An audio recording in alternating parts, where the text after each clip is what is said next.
हूं ऋतुराज कुमार सिन्हा और आप सभी का स्वागत है अपने बायोलॉजी क्लास ऋतु बायोलॉजी में।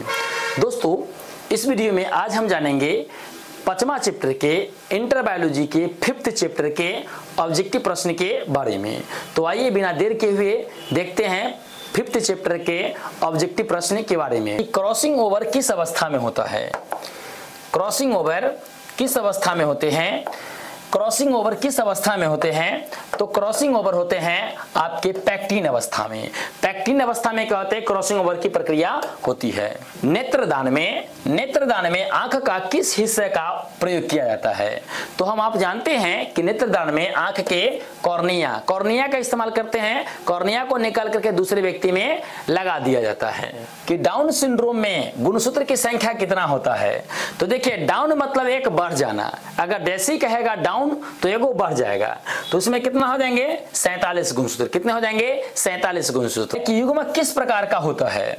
तो यहां दे रहा है त्रिगुणित, अगुणित, द्विगुणित। पिछले के कई सारे वीडियो में हमने बता चुका है कि युग्मक क्या होते हैं? अगुणित होते हैं, हैप्लॉइड होते हैं, यानी कि क्या होते हैं? एन होते हैं। तो इसका आंसर क्या हो जाएंगे? सी। निम्न में सही है। बता रहा है कि इसमें से कौन सही है। कह रहा है ए डबल बॉन्ड जी। ए बिल्कुल गलत है। ए डबल बॉन्ड कभी भी नहीं होता है और ए कभी भी जी से जुड़ता नहीं है। कह रहा है जी डबल बॉन्ड सी। यहाँ पर नाइट्रोजन क्षार तो सही है, लेकिन यहाँ पर बॉन्ड गलत है, ए भी गलत हो जाएंगे। यहाँ पर है टी डबल बॉन्ड ए। यस, ये सही है। थायमिन हमेशा एडेनिन के साथ द्विबंधन द्वारा जुड़ता है। निम्न में गलत को पहचानिए, मतलब इसमें से कौन सा क्या है? गलत है। तो देखिए, ग्वानिन डबल बॉन्ड सी, पहला ही ऑप्शन यहाँ पर आपका आ रहा है। यहाँ पर दो आ रहे हैं। यहाँ पर आपका दो आ रहे हैं। अच्छा, एक में हम लोग 2 कर लेते हैं।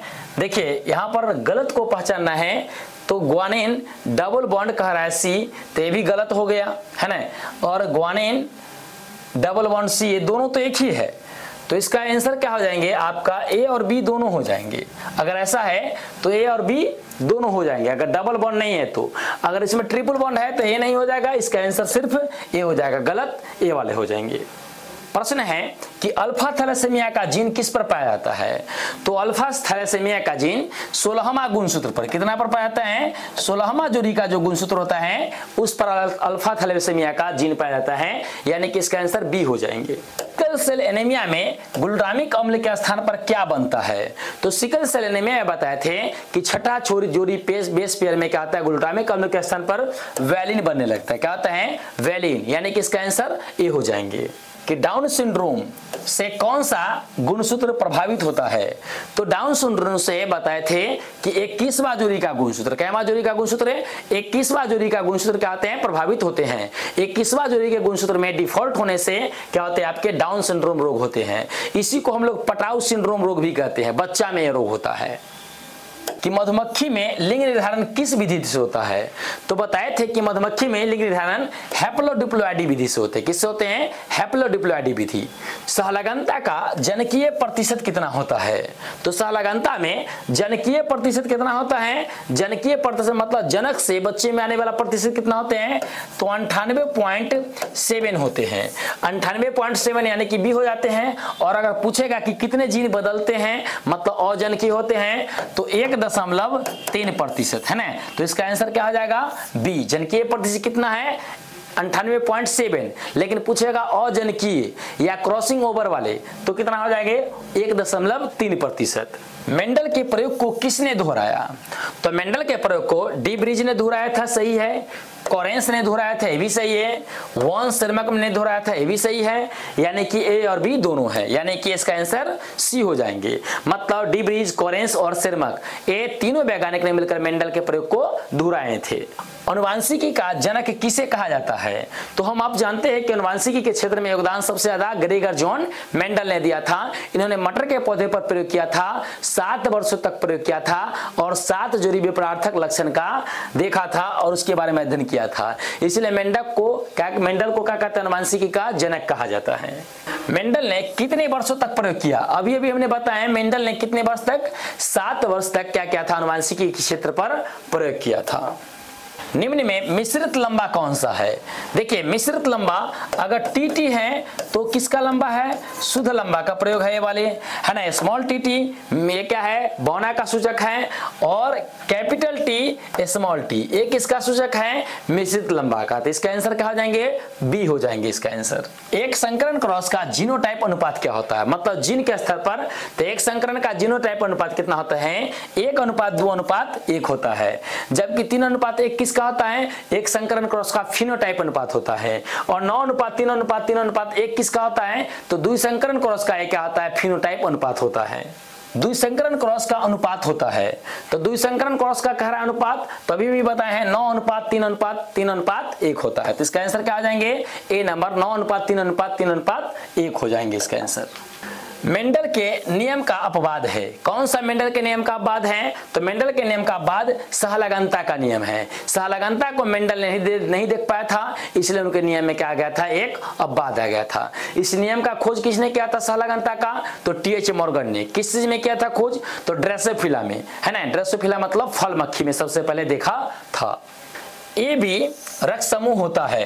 तो ए बी रक्त समूह हमेशा कहते हैं सहप्रभाविता का उदाहरण होता है। मतलब ए भी अपना प्रभाव दिखाता है और बी भी अपना प्रभाव दिखाता है, अतः उसे क्या कहते हैं? सहप्रभाविता। वयस्क मानव में प्रतिदिन कितना रक्त का कण बनता है?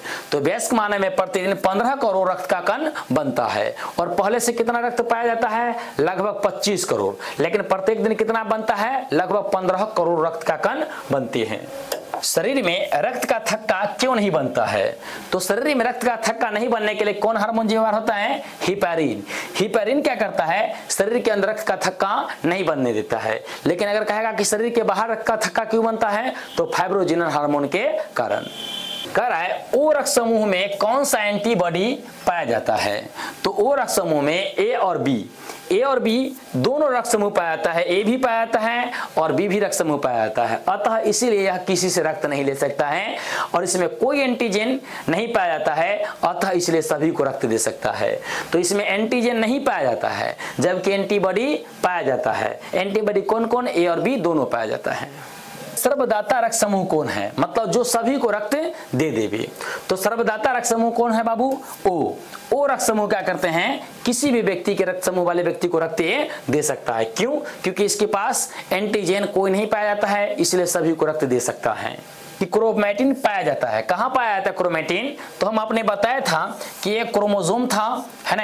एक क्रोमोसोम था और क्रोमोसोम पर क्या था? नॉन क्रोमोसोमल प्रोटीन था, है ना। इस नॉन क्रोमोसोमल प्रोटीन पर क्या हुआ था? डीएनए लिपट गया था, है ना। जब नॉन क्रोमोसोमल प्रोटीन पर डीएनए लिपट गया था तो इसी को हम लोग क्या कहते हैं? क्रोमैटिन कहते हैं। क्या कहते हैं? इसी को हम लोग क्या कहते हैं? क्रोमैटिन। तो क्रोमैटिन कहाँ पाया जाएगा? ये तो गुणसूत्र है, तो कहाँ पाया जाता है क्रोमैटिन? गुणसूत्र के अंदर। यानी कि इसका आंसर क्या हो जाएंगे? सी इसका आंसर हो जाएंगे। ये अलिंग गुणसूत्र की संख्या कितना होता है?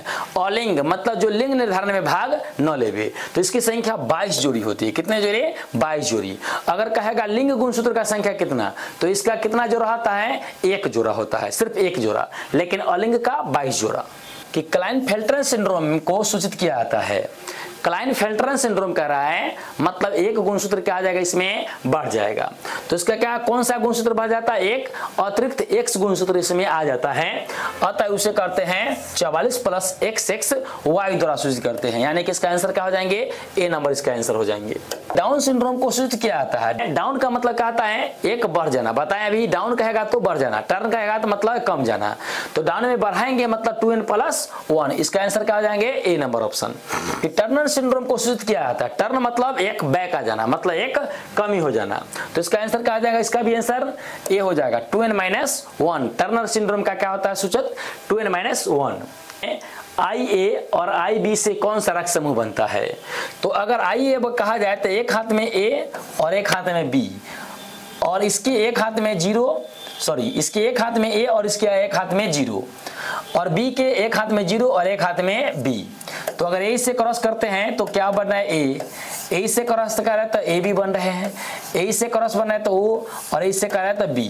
मतलब A, B, O और बी सभी रक्त समूह बन रहे हैं। यहाँ पर हमारा ऑप्शन क्या है? गलत हो गया है। यहाँ पर ऑप्शन ऐसा है ही नहीं। तो इसका आंसर क्या हो जाएगा? ए रक्त समूह भी होगा, बी भी होगा, AB भी होगा और O, यह चारों रक्त समूह क्या होंगे, इस स्थिति में बनेंगे। यदि माता का रक्त A हो और पिता का रक्त B हो, या पिता का रक्त A हो और माता का रक्त B हो, तो चारों के चारों रक्त समूह बच्चे में बन सकते हैं। अगला लास्ट प्रश्न कर रहा है I प्लस IA से कौन सा रक्त समूह बनता है। I पर कोई पावर नहीं दिया है, मतलब I पर कोई पावर नहीं देने का मतलब I का पावर कितना, 0। क्या हो जाएगा इसका पावर 0।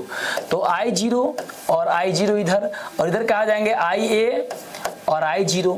तो यहाँ क्या आ जाएंगे, A से मिलेंगे तो A रक्त समूह बन जाएंगे, A से मिलेंगे तो 0 बन जाएंगे, A से मिलेंगे तो फिर A बन जाएंगे, और इससे मिलेंगे तो फिर 0 बन जाएंगे। मतलब A और O ये दोनों रक्त समूह बन रहे हैं। तो आपका ऑप्शन यहाँ पर कौन कौन से हैं, A भी है A नंबर में, और B O भी है B नंबर में, यानी कि दोनों हैं, यानी कि C नंबर ऑप्शन आपका कह रहा है A और B दोनों, यानी कि इसका आंसर कितना हो जाएंगे, C हो जाएंगे।